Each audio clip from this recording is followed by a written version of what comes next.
예배 자리, 기도의 자리에 나오신 여러분들 예수님 이름으로 환영합니다. 이 저녁에 하나님께서 우리에게 주시는 말씀은 시편 109편 26절로 31절까지 말씀입니다. 시편 109편 26절에서 31절. 우리 성경 여시고 같이 한 목소리를 읽겠습니다. 26절부터 시작. 주 나의 하나님, 나를 도와주십시오. 주님의 한결같으신 사랑을 따라 나를 구원하여 주십시오. 주님, 이것은 주님께서 손수하신 일이며 바로 주님이 이 일을 이루셨음을 그들이 알게 해 주십시오. 그들이 나에게 저주를 퍼부어도 주님은 나에게 복을 주십니다. 그들은 치려고 일어났다가 부끄러움을 당하여도 주님의 종은 언제나 즐거워하게 해 주십시오. 나를 고발하는 사람들은 수치를 뒤집어 쓰게 해 주시고 그들이 받을 수모를 겉옷처럼 걸치고 다니게 해 주십시오. 내가 입을 열어서 주님께 크게 감사드리며 많은 사람이 모인 가운데서 주님을 찬양하련다. 나를 고발하는 자들에게서 나를 구원해 주시려고 주님께서는 이 가난한 사람의 오른쪽에 서 계시기 때문이다. 아멘. 오늘 후유증 치료를 위한 대화, 기도, 이란 제목으로 말씀의 은혜를 나누겠습니다. 아시듯이 코로나 완치라는 말은 잘못된 말입니다. 외국에서는 완치자라는 말을 쓰지 않고 생존자, 회복자라고 합니다. 부산대학교 기계공학과 박현 교수가 코로나에서 회복된 지 5개월이 넘게 각종 후유증에 시달리고 있다고 밝혔습니다. 머리가 안개 낀 것처럼 하면서 기억이 힘들고 집중이 힘든 뇌 안개, 브레인 프록이 계속되고 가슴과 복부 통증, 피부 변색, 만성 피로 등 크게 5가지로 설명했습니다. 이처럼 완치 외에도 무서운 후유증에 시달리고 있습니다. 코로나 환자 절반이 호흡 곤란을 겪고 있고 회복자 62% 이상이 피로감, 무기력, 중환자 72% 이상의 거청세가 특히 심합니다. 코로나19 후유증이 16가지라는 결과가 있습니다. 탈모, 고열, 설사, 탈진, 불면증, 환각, 코로나 발가락, 오한, 방향감각 상실, 인지기능 저하, 호흡곤란, 근육통, 몸살, 빈맥, 오심, 구통, 부종맥 등. 그러니까 걸려서는 안 된다는 말입니다. 모든 병과 상처는 후유증이 있습니다. 치유가 되었지만 후유증에 시달립니다. 우리가 기도한 우리 성도들 치유가 되었지만 후유증에 남아 있습니다. 계속 검진을 하고 약을 먹고 관리를 해야 합니다. 저도 고혈압 약을 평생 먹어야 합니다. 어쩌면 천국에 들어갈 때까지 해야 할 것입니다. 우리의 상처도 완전한 치유란 없습니다. 치유가 됐다고 생각하지만 마음속 깊이 숨어 있을 뿐입니다. 저도 목회를 하면서 몇 번 상처를 받았습니다. 사람이 한순간에 돌변합니다. 내가 전혀 알지 못하는 사람처럼 되어버렸습니다. 그때 깨달았습니다. 참 사람은 몇 개의 얼굴을 가지고 있구나. 선한 얼굴, 상처받은 얼굴, 나도 알지 못하고 남도 알지 못하는 이상한 얼굴. 예수님의 십자가로 많이 치유되었다고 하지만 나를 좋아하지 않는 이들이 있어도 예수님도 그랬는데 사도 바울도 싫어하는 사람이 있었는데 그러면서도 한 구석에는 후유증이 있습니다. 그래서 아주 가까이 가는데 주저함이 있습니다. 사람들과의 교제의 한계를 느낍니다. 내 속에 뿌리 깊이 박힌 상처입니다. 코로나 상황을 겪으면서 저는 혼자 있는 것을 좋아하고 익숙해하는 사람이라는 것을 발견하게 되었습니다. 여러분은 어떻습니까? 목회자에게 상처를 받은 사람들은 늘 겉돕니다. 교회를 옮겨도 잘 적응을 못합니다. 우리가 이런 상처로부터 온전하게 벗어날 수 있을까요? 계속 후유증을 가지고 살 수밖에 없는 건가요? 그러면 큰일 아니에요. 우리 주님께서 원하시는 것은 밝고 건강하고 풍성한 삶을 사는 것이 우리를 향한 주님의 소원이잖아요. 오늘 본문은 어떻게 우리가 상처에서, 그 휴증에서 벗어날 수 있는지 말씀해 주고 있습니다. 본문의 저자인 다윗도 상처받은 사람입니다. 또 평생 그 상처의 휴증에 시달린 사람입니다. 읽지 않았지만 109편 22절에 이렇게 그는 고백합니다. 나는 가난하고 빈곤합니다. 내 마음은 깊은 상처를 받았습니다. 그러나 이런 다윗도 하나님의 은혜로 그 상처에서 벗어날 수가 있었습니다. 그 비결이 무엇일까? 그래서 오늘 본문은 아주 중요합니다. 상처에 시달리는 삶과 그 상처에서 벗어나는 삶은 너무나 다릅니다. 어떻게 하면 저와 여러분이 상처와 그 후유증으로부터 치유될 수 있을까요? 먼저 확실히 알아야 합니다. 무슨 말이냐? 한 번 받은 상처는 완치되지 않음을 알아야 한다는 말씀입니다. 29절에 다윗은 고백합니다. 나를 고발하는 사람들은 수치를 뒤집어 쓰게 하시고 그들이 받을 수모를 그도처럼 걸치게 다니게 해 주십시오. 기도라기보다는 저주를 퍼붓는 내용이죠. 시편 35편과 109편은 대표적인 저주시입니다. 다윗의 평생의 대적 사울 왕과의 그 대립하는 그의 내면 세계가 절절하게 그의 민낯이 들여다 볼 수가 있는 시입니다. 다윗도 참 많은 상처를 받은 사람입니다. 특히 장인 사울 왕에게 엄청난 상처를 입었어요. 물론 그 뒤에도 하나님의 은혜로 치유를 받았지만 그 상처의 요정은 평생을 따라다닙니다. 왕이 되었어도 평생 그를 따라다닙니다. 저는 시편 119편이 상처를 받았을 때의 말씀이 아니라 치유를 받고 나서 한참 지난 후에 말씀이라고 생각합니다. 다윗에게도 상처의 아픔이 남아 있었습니다. 여러분, 상처를 제대로 알아야 대처할 수가 있죠. 약을 쓸 수가 있고 수술도 할 수 있습니다. 그 상처받은 것과 후유증을 알아야 제대로 치유할 수 있습니다. 그런데 왜 이 상처는 완치가 없음을 알아야 온전하게 벗어날 수 있을까요? 이 땅에서는 완치가 없음을 인정해야 합니다. 우리가 연약성과 부패성과 죄성을 가진 육의 몸을 입고 있기 때문입니다. 굳이 엔트로피 증가의 법칙이라는 용어를 쓰지 않더라도 우리의 육체는 낡아지고 망가지고 부서지게 되어 있습니다. 이 육의 몸을 입고 있는 이상 상처받고 깨어집니다. 온전한 치유라는 것은 있을 수가 없습니다. 늘 예수 안에서 있다면서 항상 기뻐하고 감사하고 기도하는 바울조차도 그 삶이 어땠습니까? 한 번은 그가 루스드라에서 그렇게 자기를 싫어하고 핍박하는 동족들에게 맞아서 거의 죽었습니다. 그에게 상처와 고통은 늘 따라다녔습니다.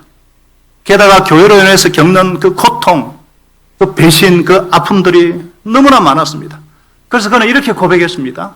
나는 날마다 죽노라. 나는 날마다 죽노라.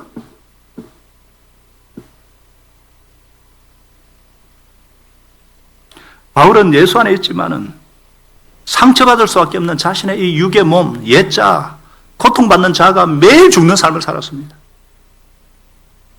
죽는 자에게 상처는 더 이상 상처가 아니니까요.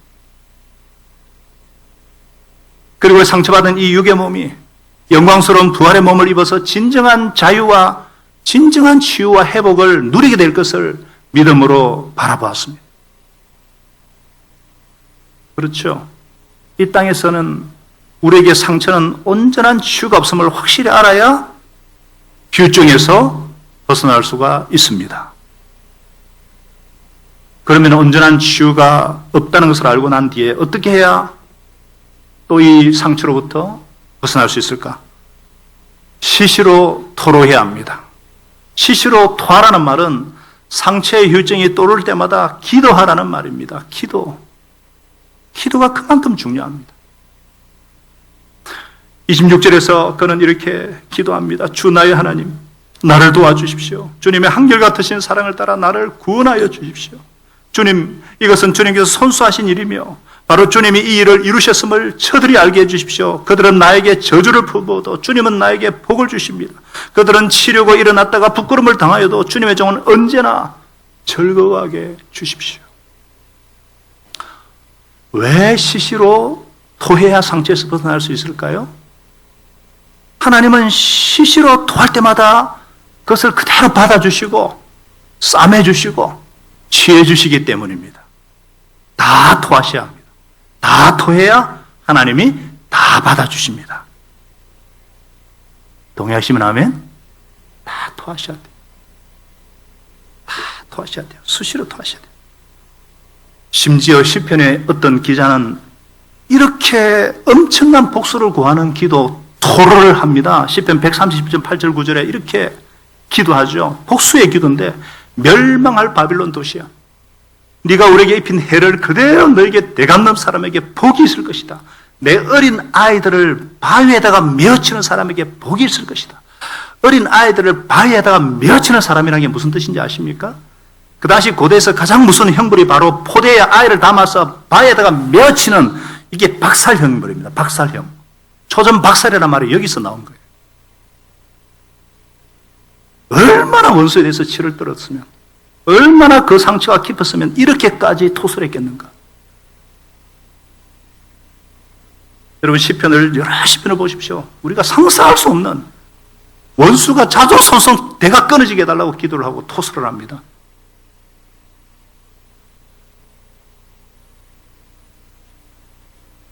그러나 그것으로 끝나지 않거든요. 자, 보십시오. 하나님께 시시로 토해야만이 치유를 받습니다. 무슨 뜻입니까? 신앙의 힘이 그 정도로 중요하다는 거예요. 기도의 힘이 그 정도로 중요하다는 거예요. 정부에서 강구하고 있는 것이 있습니다. 지금 코로나 블루로 인해서 얼마나 고통스러워하는 사람들이 정말 많습니다. 이거 재난지원금 푼다고 해결될 것이 아니에요. 이 믿음의 힘, 신앙의 힘, 기도의 힘을 강구하고 있습니다. 이 정신적인 고통에서 들어간 돈은 재정은 엄청납니다. 성도들의 예배를 통해 받고 위로받고 그러면 엄청난 재정을 비축하는 것이고 더 협조를 잘할 것이고 더 잘 버티고 이길 것인데 왜 헌법에 종교를 자유를 두겠어요? 신앙의 힘이 그 어떤 것보다 중요하기 때문에. 그래서 좀 더 겸손히 도움을 요청하고 함께 의논했으면 왜 방역에 협조 안 하겠습니까? 착한 국민들인데 참 아쉬움이 있어요. 우리 교회는 매주 공무원들이 와서 방역 시태를 조사합니다마는 굉장히 인격적이에요. 불신자들이 봐도 너무나 상식적인 교회니까. 방역도 잘하지만은 근본 율법의 정신인 이웃 사랑을 실천하려고 애를 쓰는 교회니까. 그래서 49명 이내로 모임 붙이면 된다고 해서 이번 주일에는 대면과 온라인을 병행하고자 기도하고 있습니다. 지금 일주일 내내 지금 100명대 이하로 줄고 있고 다음 주부터는 수도권도 2.5단계에서 아마 내려갈 것이라고 믿고 기도하고 있습니다. 그리고 대면 예배도 드리고 온라인 예배도 드리고 이것 때문에 뭐가 옳고 낫나 이거는 안 됩니다. 서로의 믿음이 낫다느니 그거는 비난할 것이 아니에요. 중요한 것은 영과 진리로 예배 드리느냐 그게 중요한 거예요. 그래서 우리는 더욱 방역 수칙을 지키고 겸손히 기도함으로 하나님께서 코로나 중에도 우리의 마음을 만져주시고 위로해 주시고 치료해 주시고 셈 주시도록 기도해야 되는 것입니다. 포도나무 되시는 예수님께 붙어 있기만 해도 하나님께서 은혜 주시고 때가 되면 열매 피게 하십니다. 새벽마다 부르짖어서 나와서 부르짖어 기도하고 토로하니까 정말 얼마나 좋은지 막 살 것 같아요. 무엇보다도 코로나도 하나님의 선한 섭리 가운데 죽음까지 있다면 이 코로나를 주신 하나님의 뜻을 분별할 수 있어야 됩니다. 첫째는 두려움을 갖고 겸비하게 하기 위해서입니다. 겸비해져서 주님께로 돌아오는 영혼 구원을 위해서 하나님께서 이 코로나를 주신 그 뜻을 분별하는 것이 중요합니다. 그것을 할 때 우리가 일희일비하지 않을 수 있고 코로나의 후유증도 치료하고 회복되게 하실 것입니다.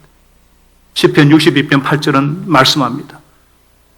같이 읽겠습니다. 시작. 하나님만이 우리의 피난처시니 백성아 언제든지 그만을 의지하고 그에게 너희의 속마음을 털어놓아라. 속마음을 털어놓아라 그랬어요.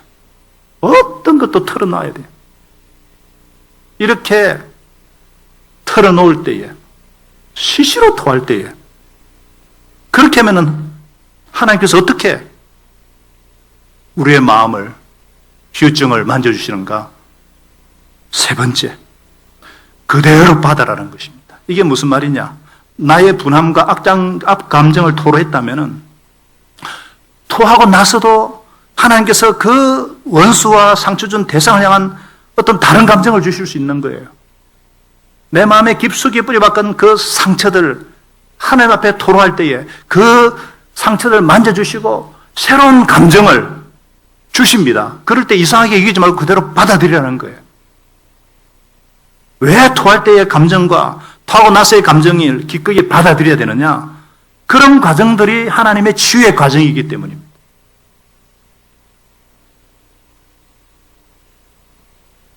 (29절은) 말씀하죠. 나를 고발하는 사람들은 수치를 뒤집어 쓰게 해주시고 그들이 받을 수모를 겉옷처럼 걸치고 다니게 해주십시오.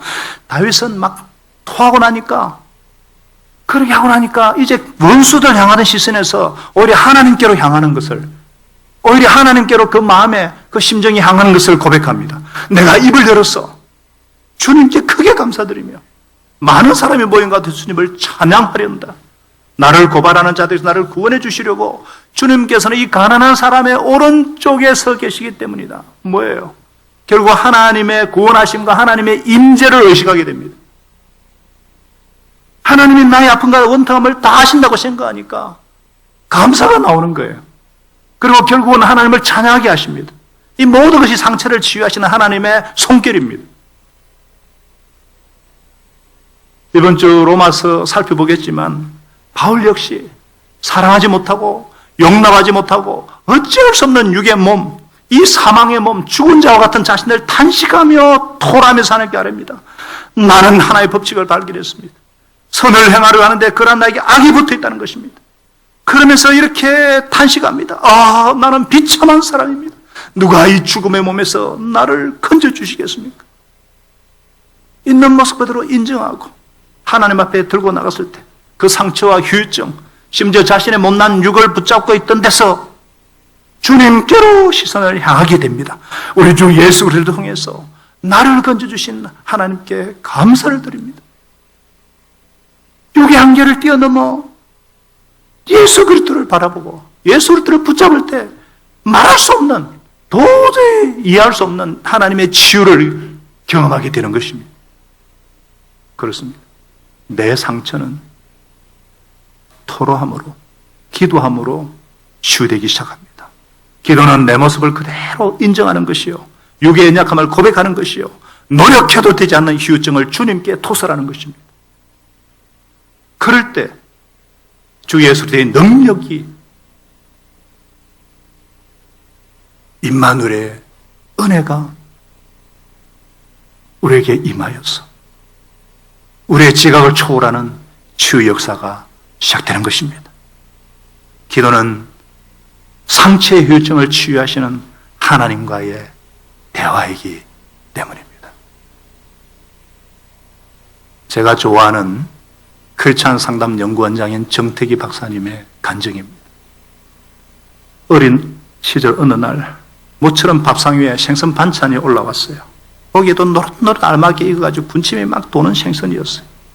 그런데 어찌된 일인지 아버지는 밥과 그 김치에만 젓가락을 댈 뿐 생선 쪽으로는 눈도 돌리지 않습니다. 그는 언제나 저 생선 맛을 맛볼 수 있을까? 그러면서 내내 아버지 눈치만 살핍니다. 귀한 음식은 아버지가 한술 떠야 비로소 엄마를 비롯한 자식들이 맛볼 수 있는 시절인데, 어린 자기로서는 어서 빨리 아버지가 생선을 드시기를 고대했지만 아버지는 국거리를 반이나 비우지도 요지부동이에요. 그는 점점 조바심이 났습니다. 고소한 생선살이 뜨거운 밥과 함께 입안에 녹는 그 맛 상상만 해도 침이 꼴떡 넘어갔어요. 아버지는 생선에 생각이 없으신 것일까? 내가 먼저 먹으면 안 될까? 아니, 먼저 손을 떼가 불효용 떨어지겠지. 그래도 아버지가 맛깔스런 그 유혹 사이에서 망설이던 소년의 젓가락은 어느새 생선구이를 향하고 말았어요. 그리고 한 점 무사히 더 입으로 가져오는 순간 눈앞에 번개불이 번쩍이는 듯하니 와장창 밥상 없어지는 소리가 났어요. 아버지는 다시 밥상을 던지고 밥상 내뱉치는 소리가 진천둥처럼 와르르 들려왔어요. 아버지의 무서운 고함 소리가 같이, 이런 쌍놈의 짓거리를 봤나? 어디가 내비도 손도 안 댄 것을 도대체 어디서 배우고 막 버르장버리냐, 이놈의 새끼야. 소년은 그 길로 칼바람 부는 갯바위로 도망을 쳤어요. 그리고 몸뚱이 안에 가릴 것 없는 바위에서 엉엉 울면서 울음을 터뜨립니다. 얼마의 시간을 흘렀을까? 한겨울 바다는 몹시도 추웠습니다. 미처 채우지도 못한 배는 주책 없이 허기를 호소했고 숟가락에 얻어맞은 상처는 우신우신 쑤셔왔어요. 춥고 배고프고 아프고 바다 한켠의 그 갯바위에서 소년은 사시나무 들듯 몸을 떨었습니다. 그러나 그 순간 추위보다도 더 아픔보다도 더 매서운 것은 멀고 차가운 아버지의 목소리였습니다. 한겨울 바닷바람보다 차갑고 비수처럼 날카로운 아픔이 그의 가슴을 오래오래 떨게 만들었어요. 그날 이후 그는 대인 공포증에 걸립니다. 대중 앞에서 의사 표현을 제대로 하지 못하고 벌벌 떨어서 재봉틀이라는 별명을 들었습니다. 그러나 멸이는 명석에서 공부는 잘했어요. 덕분에 미국으로 건너서 상당한 박사과정을 밟게 됩니다. 그런데 학위 논문을 마무리할 무렵 미국인 지도교사 그를 부릅니다. 그리고 청천벽력 같은 말을 합니다. 자네 이제라도 전공을 좀 바꾸게. 네? 무슨 말이십니까? 불과 몇 달 뒤에 학위를 마쳐 모교로 돌아가서 한신대 최초의 상담학 교수가 될 꿈에 처져 있는데 마른 하루에 날벼락 같은 자네를 몇 년 동안 지켜봤는데 역시 아니라는 결론을 얻었네. 이제라도 다른 분야를 해보게. 성서신학이나 조직신학 뭐 상관없지 않나. 그러나 실천신학, 그 중에서도 사람의 마음을 치유하는 상담학 교수는 적절치 않네. 자네는 안 돼. 이유가 뭔지 아나? 자네는 한 번도 속을 드러낸 적이 없는 사람. 겉과 속이 다른 채 살아온 사람이지. 자기 마음을 솔직하게 못하게 고백 못하는 사람이 어떻게 다른 사람의 마음을 치유하겠다는 건가? 이건 아니네. 그렇다고 이제 와서 그는 끓어오르는 분노를 참지 못하고 교수실 문을 꽝 닫고 나와 버렸습니다. 그리고는 아득한 정신으로 탁 터벅 교문을 향해 걸었습니다. 교문 앞에 지도교수가 먼저 와 있었습니다. 차를 타고 기다리고 있었습니다. 자네 나 좀 보게. 교수가 말했습니다. 자네도 화를 낼 줄 아는 사람인가? 그랬었나? 솔직히 자네 느낌을 표현하는 모습을 나는 오늘 처음 봤네. 그동안 한 번도 속내를 표현한 적이 없었지. 틀림없이 속에서 불끈불끈 감정이 솟구치는 게 보이는데도 끝까지 내색을 안 하더군. 자네가 그만큼 겉과 속이 다르게 살아온 증거지. 하지만 오늘은 달랐네. 부스스한 문을 닫고 나가는 자네의 모습은 아주 솔직했네. 그래, 아직은 가능성이 있구만. 그날 지도교수는 정박사를 이끌고 다시 교수실로 들어갔어요. 그리고 소년 시대의 얘기부터 차분히 들어줬습니다. 갯바에서 몸둘 바를 모르고 떨던 소년의 아픔 이야기에 눈물을 흘리면서 곁에 있어 주었습니다.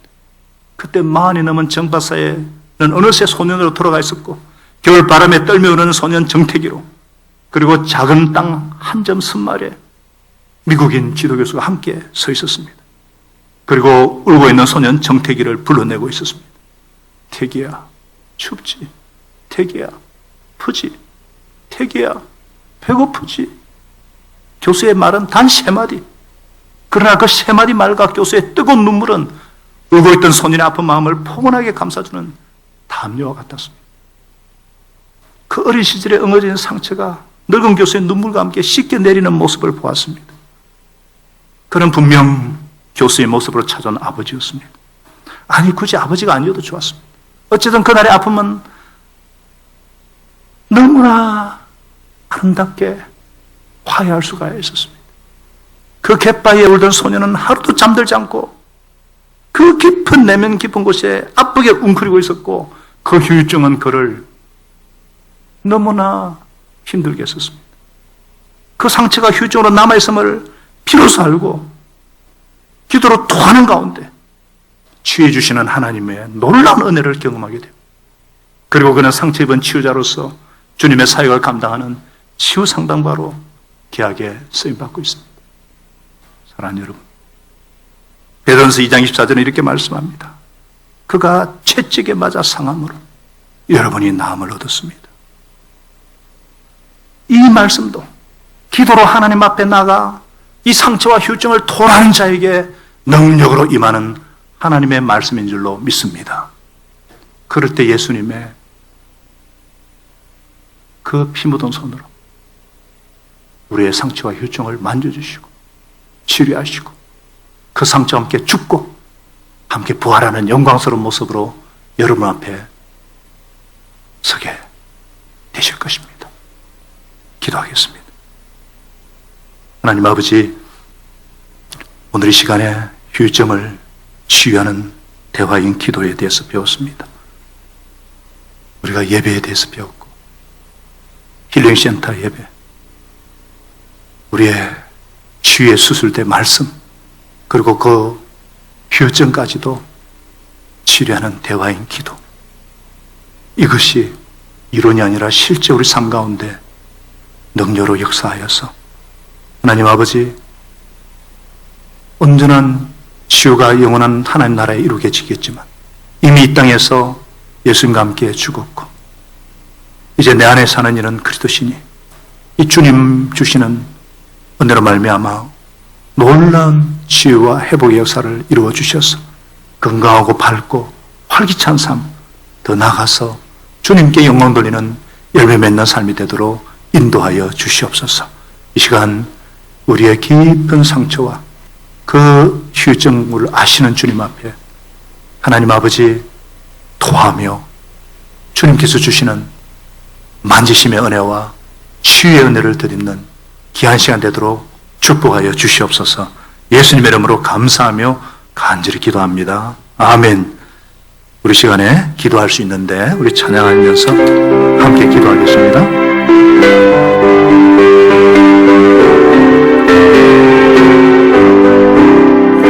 기도할 수 있는데 왜 걱정하십니까?